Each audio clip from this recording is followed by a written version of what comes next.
Hello friends, তোমরা সবাই কেমন আছো? আশা করছি তোমরা সবাই খুব ভালো আছো। আজ আমি তোমাদের সাথে শেয়ার করবো ছোলা আলু সবজি নিরামিষ। আজ দেখো আমি ছোলা সিদ্ধ করে নিয়েছি খুব ভালোভাবে।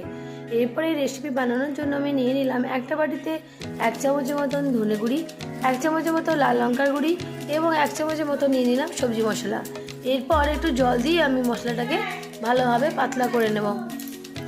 এরপর আমি এদিকে কড়াই বসিয়ে কড়াইয়ের মধ্যে কিছু ফোড়ন দিয়ে দিয়েছি টমেটোটা একটু গলে গেলেই দিয়ে দেবো মশলাটা। ভালোভাবে মশলাটা একটু ভালোভাবে কষিয়ে নেব এবং দিয়ে দেবো হলুদ।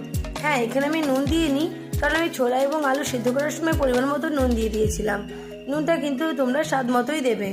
এরপর আমি এখানে জল দিয়ে ছোলা এবং আলু যেটা আমি সিদ্ধ করে রেখেছিলাম সেটা আমি কড়াইয়ের মধ্যে দিয়ে দিলাম। এবার একটু নাড়াচাড়া করেই জল দিয়ে ভালোভাবে ফুটতে দিয়ে দেবো। ফুটা হয়ে গেলেই গ্যাস বন্ধ করে গরম গরম সার্ভ করো। এই ছোলা